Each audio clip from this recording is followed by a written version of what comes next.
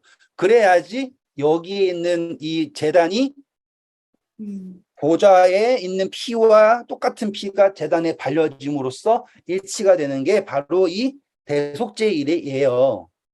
아사셀 양 그 얘기는 다음에 또 해드릴게요. 오늘 여기까지만 하고 히브리서 가야 되니까. 그래서 여기에서 우리가 봐야 될 건 뭐냐면 바울이 이야기하고 싶은 게 지금 대제사장이 어디에 계시다. 여기에 계시다. 지성소에 계시다. 음, 그렇다라는 거는 그분이 뭐 하셨다. 연락되셨다. 그러면 우리가 걱정할 것이 없다라는 거를 말하고 싶은 거예요. 음. 질문 없으시죠? 네, 클리어. 네. 와. 음, 그래서 자, 이 히브리서 8장 1절. 요점은 뭐라고요? 대제사장이 우리에게 있다는 것. 근데 거기서 어디에 앉으셨다고요? 보좌 우편에 앉으셨다. 우편. 아까 피를 얻다 바른데요. 동쪽. 네. 그게 우편 똑같은 거예요. 맞아요. 근데 그래서 영어로는 아닌데. 뭐라고요? 영어로는 우편이랑 앞이랑 똑같은 그건데, 어편인데. 아, 그러니까 그거랑 관계가 네. 자, 동쪽 어디예요? 나가는 네. 쪽. 앞은 어디예요? 그럼 또 앞이 동쪽은 오른쪽, 앞은 신자. 여기도 앞이고 네. 동쪽도 여기도 앞이고. 동쪽이고. 네. 네. 네. 그래서 지금 우편에 앉았다라는 거는 그분의 오른쪽에 앉았다라는 거는요. 자, 그럼 원인일사님 뺑뺑 돌면 오른쪽 계속 바뀌죠. 네. 그러니까는 이게 어떻다 이게 하나님의 보좌에 앉으셨다라는 표현이에요. 네. 그래서 뿔에 발려졌다라고 하는 것과 뿔 앞에 뿌려졌다라고 하는 것과 할 때 음, 스테반이 순교할 때 본 것이 하나님 보좌에서 함께 계시는 예수님을 봤지 않습니까? 이해하셨죠? 그래서 보좌 우편에 앉으셨다라고 하는 것을 대속죄 개념에서도 볼 수 있고 스데반이 본 이상으로도 볼 수 있습니다. 자, 그래서 우리가 봐야 할 것은 뭐냐? 예수님께서 계시다라는 거예요. 하나님과 함께 연락되셨다라는 걸 말하는 거고 제사법의 논리로서는 이제 더 이상 죄라고 하는 것에 대한 질문이 있을 수가 없어요. 이해하셨죠? 네. 그게 제일 중요한 거예요. 네. 그런데 히브리잖아요. 유대인들은 계속 무엇을 질문을 갖는 거예요? 죄를 계속적으로 질문을 받는 거예요. 그거를 어떻게 해결해야 될까라고 할 때 바울이 얘기하고 싶은 게 뭐냐면, 너네가 왜 이 죄에 대해서 계속 질문하냐면, 너네가 지금 알고 있는 게 옛 언약이지 않니? 이 옛 언약은 무엇을 기초로 하냐면 인간과 동물을 가지고서는 하는 거야. 그러니까 이게 계속 뭐밖에 생각 안 나겠어요. 이렇게 하면 안 되는 거 아닌가? 저렇게 하면 안 되는 거 아닌가라고 하는, 이게 어떻다라는 생각을 할 수밖에 없어요. 불완전하다라는 걸 생각 안 할 수 없겠죠. 그러니까 지금 8장에서는 바울이 뭘 얘기하고 싶냐면, 야, 이 옛날 거 말고 새로운 것이 주어졌다라는 걸 설명하고 싶은 거예요. 그래야지 이 머릿속이 굳어버린 사람들에게 좀 이렇게 새로운 인식을 줄 수 있잖아요.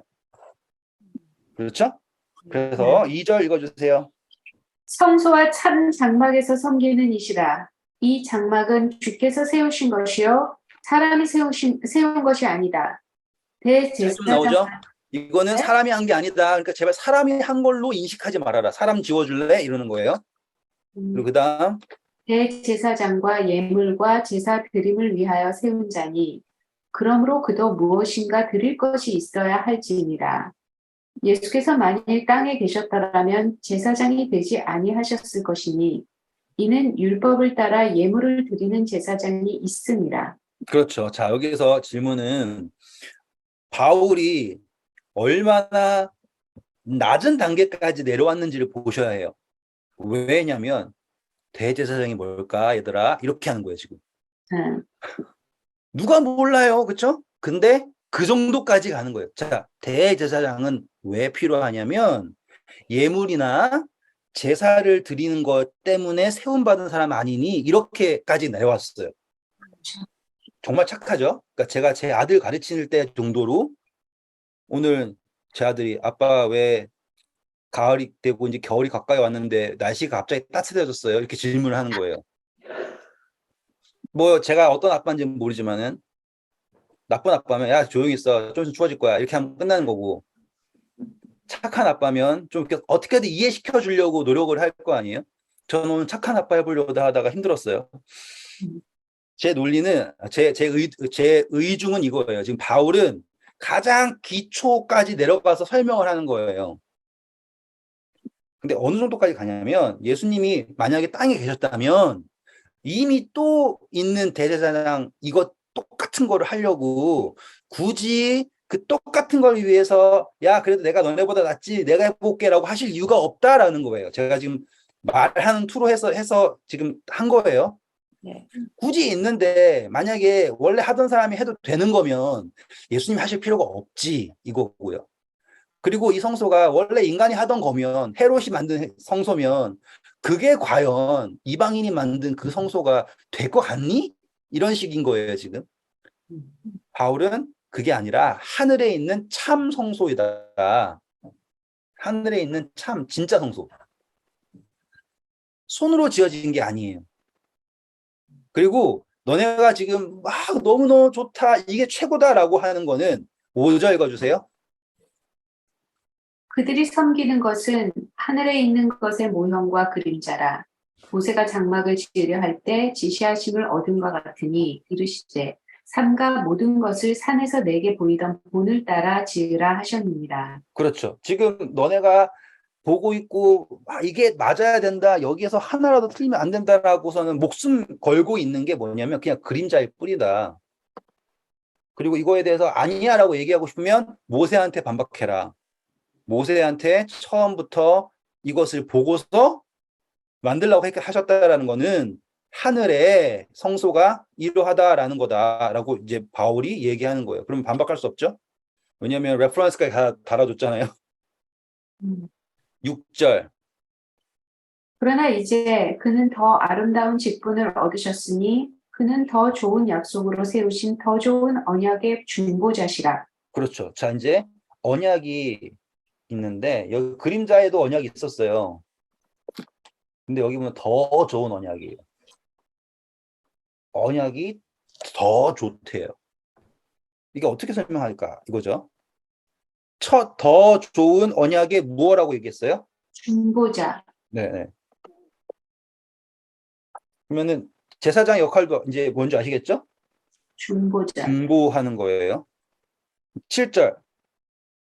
저 첫 언약이 무흠하였더라면 둘째 것을 요구할 일이 없었으려니와 그들의 잘못을 지적하여 말씀하시되 주께서 이르시되 볼지어다 날이 이르리니 내가 이스라엘 집과 유다 집과 더불어 새 언약을 맺으리라. 그렇죠. 자, 바울이 똑똑하게 얘기한 거예요. 자, 보자 얘들아 하고서는 만약에 이 첫 번째 언약이 완벽했다면 예레미야 선지자 예레미야를 통하여서 예레미야 31장에 나오는 거예요.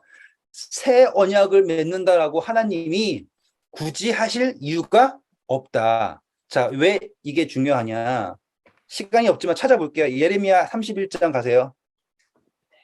31장 31절 한번 읽어주실까요? 여호와의 말씀이니라. 보라 날이 이르리니 내가 이스라엘 집과 유다 집에 새 언약을 맺으리라. 이 언약은 내가 그들의 조상들의 손을 잡고 애굽 땅에서 인도해 내던 날에 맺은 것과 같지 아니할 것은 내가 그들의 남편이 되었어도 그들이 내 언약을 깨뜨렸습니다. 여호와의 말씀이니라.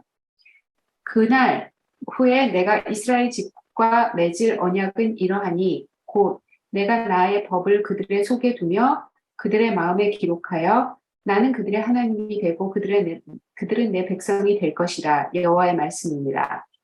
읽어주세요.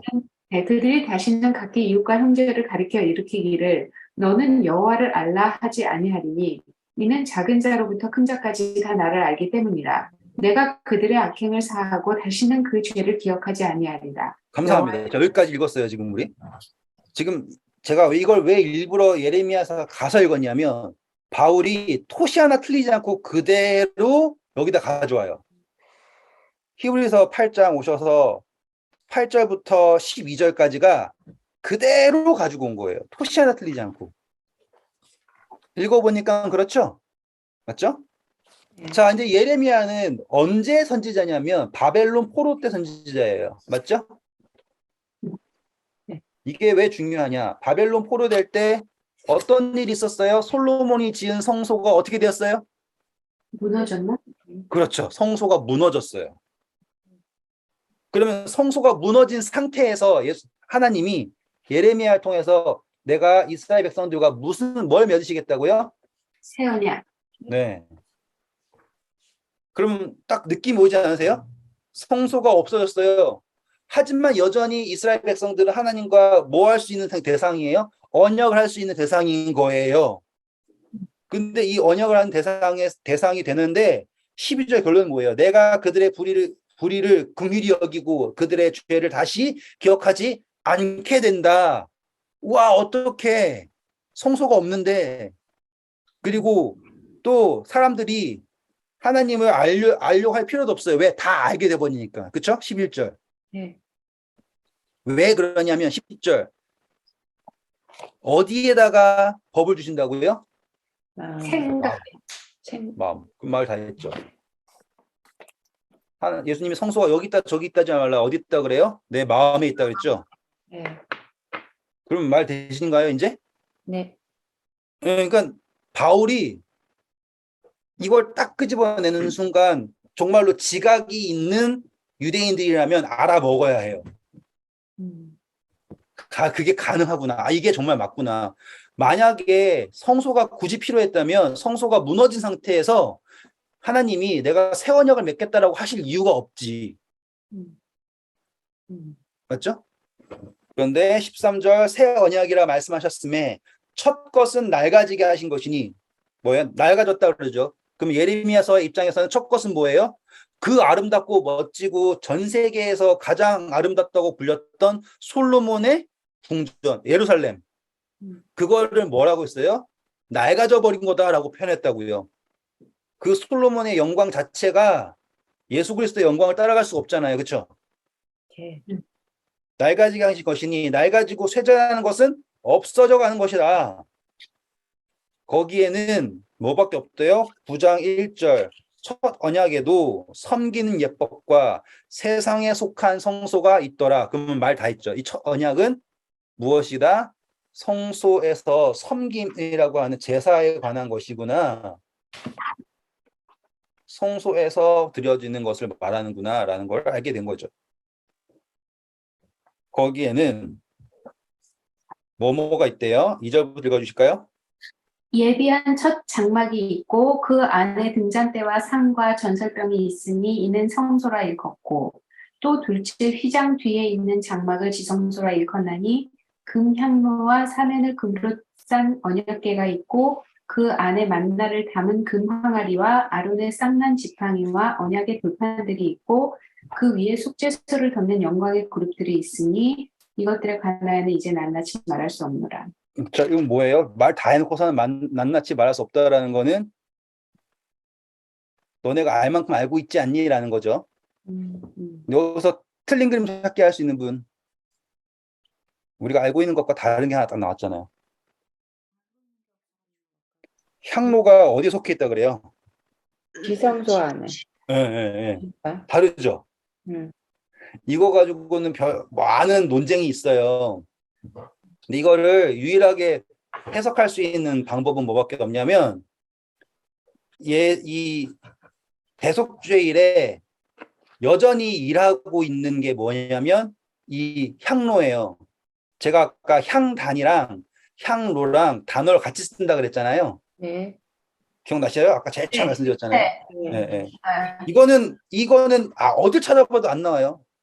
잘 보면 잘못 표현했다는 것도 있고요. 아니면 뭐 이게 향로라는 표현도 있고요. 혹은 이 향단이 커튼이 있으면 그 사이에 있었다는 등 이렇게 설명하는 여러 가지 방법들이 있어요. 이거를 가장 이렇게 이상적으로 설명할 수 있는 방법을 제가 생각하는 거예요. 이거는 그러니까 뭐 이거는 그러니까 가장 무서운 게 그거죠. 제가 말하면 아무도 안 믿어주는 거랑 제가 말하면 다 믿어주는 거, 그거 다 무서운 거예요. 그러니까 스스로 판단하세요. 네. 바울이 의도적으로 이걸 금향로를 지성소로 밀어넣은 거예요. 의도적으로. 바울이 이걸 모를 수 없죠. 네. 근데 이 금향로가 지성소에 속하는 거는 언제냐면 대속죄일에는 그 모든 것을 연기로 가득 차게 하는 걸 담당하는 게 누구예요? 이 향단이거든요. 그래서 바울이 의도적으로 이 향단을 지성소로 밀어넣은 거예요. 왜냐하면 바울은 계속 어떠한 개념을 설명하고 있으니까 대속죄일의 개념에서 설명하고 있으니까. 그러니까 저는 이게 가장 합리적으로 접근한 거예요. 바울이 실수했나? 처음에는 이렇게 생각할 수 있지만요.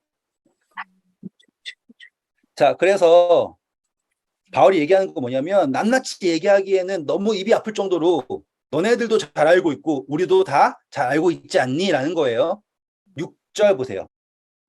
이 모든 것을 이같이 예비하였으니 제사장들이 항상 첫 장막에 들어가 섬기는 예식을 행하고 그렇죠? 오직 그래서 항상이에요. 항상. 첫 장막에서는 뭐 한다고요? 예. 여기서 분명히 첫 장막 나오죠. 네. 그러면 그 다음에 뭐라고 나오겠어요? 7절은 둘째 장막이라고 그러죠. 예. 지금 제가 이걸 왜 말씀드리냐면 아까 9장 1절에도 첫 언약 나오죠. 그럼 좀 있으면 둘째 언약 나오겠죠. 맞습니까? 네. 그리고 2절에도 보면은 첫 장막 나오죠. 그러니까 이 표현 자체에서도 구분을 하고 싶은 거예요. 근데 이게 애매한 게 항상 있어요. 우리 예수님이 오늘 내가 나와 함께 낙원에 있을 거다 하라고 했잖아요. 한편 강도한테. 그걸 어떻게 읽느냐에 따라서 달라지는 거랑 이것도 같아요. 근데 히브리서래요. 그리스어를 보면 이게 맞아요. 둘째 장막이라는 게. 근데 이걸 어떻게 따옴표를 치느냐에 따라서 왜냐면 거기 문장 구호는 없거든요. 문장 그건 없어요. 네. 어디에 따옴표를 쳐야 되고 어디다가 이거 붙여야 되고 이거를요 하는 방법은 없어요. 그냥 읽으면 둘째 장막이 맞아요. 그냥 읽으면. 네. 근데 이거를 어떻게 하느냐에 따라서는 누구도 모르는 거예요. 근데 제 의중은 뭐냐면 지금 문장에서 구장 내에서 첫째, 둘째, 첫째, 둘째, 첫째, 둘째 계속하고 있죠. 네. 그거는 계속 바울이 뭘 의도하고 있는 거예요. 첫째랑 둘째랑은 다르다라는 거를 계속 언급하고 있는 거예요. 여기까지 이해하셨어요? 네. 그렇게니까 지금 둘째 장막에는 원래는 첫째 장막에 있는 이 분향단을 어디다가 밀어넣은 거예요, 바울이 지금? 둘째 장막에다 밀어넣은 거예요. 왜? 지금 이 둘째 언약은 분향단하고 법궤라고 하는 이 두 개의 역할로서 이루어진다라는 걸 말하고 싶은 거예요, 지금 바울이. 그래서 제가 좀만 설명해 드릴게요. 저는 정말로 진짜로 제가 설명해 놨던 제사법들 몇 가지만 좀 보셨으면 좋겠어요. 제가 언제 설명했는지 모르지만 해놓은 게 있어요. 네. 제가 제사를 드리잖아요. 제사를 드리면 원래 제사를 드리면 피의 종착지가 어디냐면 여기 휘장이고요. 휘장 앞에 있는 분향단이에요. 종착지가 어디라고요? 휘장이고 휘장 앞에 있는 분향단이 종착지예요. 피가 갈 수 있는 최대치가. 그리고 발려질 수 있는 데가 어디냐면 여기 분향단의 뿔이었어요. 이해하셨죠? 네. 근데 이 휘장이 열리면요. 휘장이 열리면 이 분향단과 법궤가 세트가 되는 거예요. 아시겠죠? 휘장이 열리면. 한 방이 되니까. 예, 휘장이 열리면. 이제 역할이 차이점을 이해하시면 바울이 의도적으로 분향단을 일로 보냈다라는 거를 알게 되는 거예요. 왜? 여기 이 분향단은 뭐 하는 애니까? 향으로 여기를 꽉 채워야 되는 애니까. 계시록에도요. 같은 표현이 계속 나와요. 연기가 가득 차는 장면들 계속 나와요. 이게 어쩔 수 없어요. 그게 다 상징이기 때문에. 그래서 지금 이게 구분이 된 거예요. 그전에는 휘장이 있을 때는 피의 종착지가 어디였고 분향단의 뿔이었고 이제 지성소가 열리면 피의 종착지는 어디로 가고 법궤 위에 있는 시은좌에 가고 분향단은 뭘 역할을 하는 거예요? 연기로서 그쵸? 향연이죠. 그리고 성도들의 기도 역할이 이렇게 달라지는 거예요. 그래서 첫째 언약의 역할에서의 분향단의 역할이 이제 일로 넘어간 거예요. 자, 그래서요. 6절 보면 항상 첫 장막에 들어가 섬긴 여식을 행하고 7절부터 읽어주세요. 오직 둘째 장막은 대제사장이 홀로 1년에 한 번 들어가되 자기와 백성의 허물을 위하여 드리는 피 없이는 아니하나니 성령이 이로써 보이신 것은 첫 장막이 서 있을 동안에는 성소에 들어가는 길이 아직 나타나지 아니한 것이다. 자, 멈춰주세요. 제가 시간이 너무 지났네요. 오늘 여기까지 정리할게요. 7절에서 핵심은 뭐냐면 성소에 들어가는 거는 들어갈 수 있어요. 누구나. 하지만 성소는 왜요? 여기 떡 가려고 들어가기도 하고요. 여기 촛대에 불 가려고도 들어갈 수 있어요. 성소는. 하지만 어디는 못 들어간다? 지성소는 뭐 없으면 못 들어간다? 피 없으면 못 들어간다. 자, 그러면 예수님께서 왜 돌아가셨어야 되는가라는 걸 설명하는 거예요, 이제. 논리적으로 이해하시겠죠, 이제? 예수님이 지성소에 계셔, 거기 계신다니까? 그래, 뭐 어떡해? 라고 했을 때 피 없이는 못 들어간다라고 하면서 이제 그 피를 얘기하는 거죠, 이제. 그리고 그 피가 누구를 위하고 자기를 위하고 백성들을 위한 피라 그러죠? 우리가 공부했죠? 근데 예수님은 자기를 위해 피를 흘리실 필요는 없지만 우리를 위해서 그분께서 대신 돌아가시면서 그 피로 이제 들어가시는 거죠. 네, 그거를 우리는 다음 주에 만나서 하겠습니다. 감사합니다.